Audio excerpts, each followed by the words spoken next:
So most of us at some point in our lives have been to a wedding, but how many people actually know the reason you do the things at a wedding that you do? Most people by their mid-20s have been to, have had, or been in a wedding, and weddings tend to come with a source of happiness or have a historical significance of alliances or status or wealth.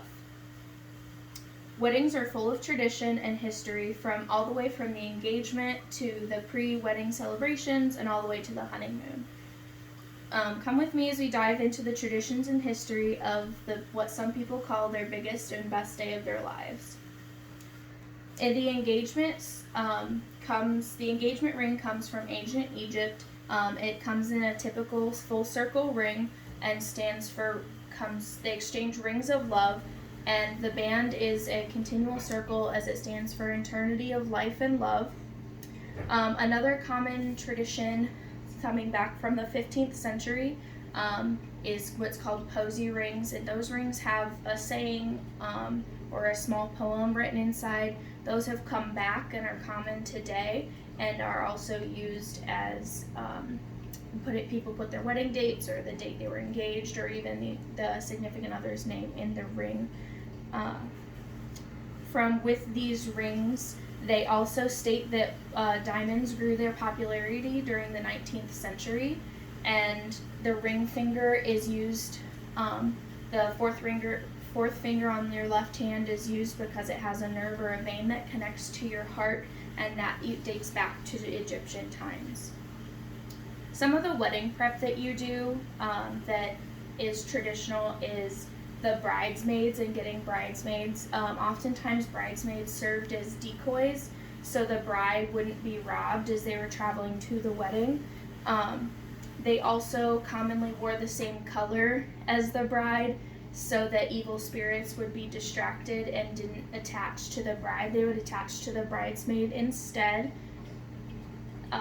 This is from Wedding Wire, written by Kim Forrest in February 2019.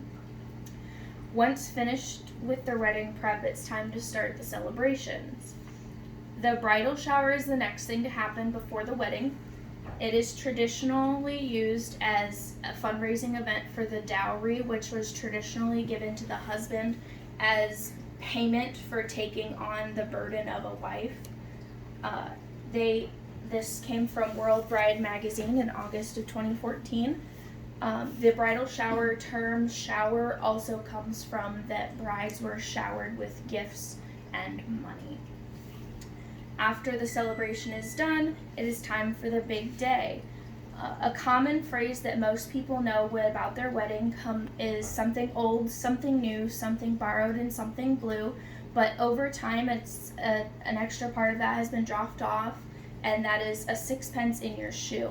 Sixpence is a traditional European coin. In the U.S., it can be traded for penny. It's traditionally given by the father, and they wear it with them down the aisle, and it's for good luck.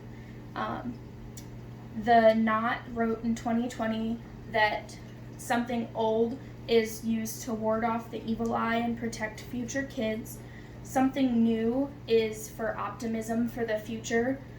Something borrowed is to give luck to the couple in their marriage for love, and something blue stands for love, purity, and fidelity. Another tradition that's very common is giving away the bride.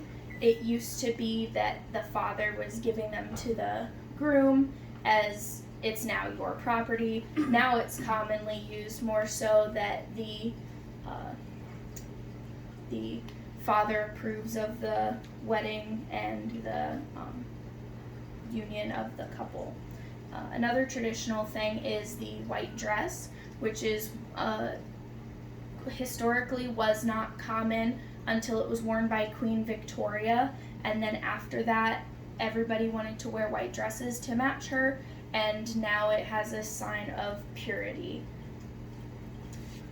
After the wedding, you then have the honeymoon. This used to be when grooms would steal the brides and hide her away until her family either gave up looking for her or the bride would become pregnant and then they would return.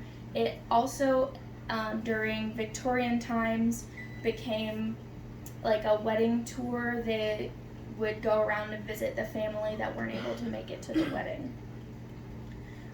Brides.com, Liz Susong wrote in July of 2021 that they drank mead, which is a fermented honey drink, during the first month of marriage, and that helped, they believe that helped with fertility. In conclusion, weddings are rooted heavily in history and traditions that many don't know about. Weddings are full of tradition and history, from the engagement day to the wedding to the honeymoon.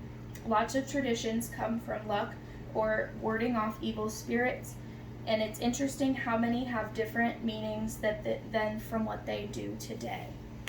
After researching, I learned a lot, and I hope you all learned something new as well.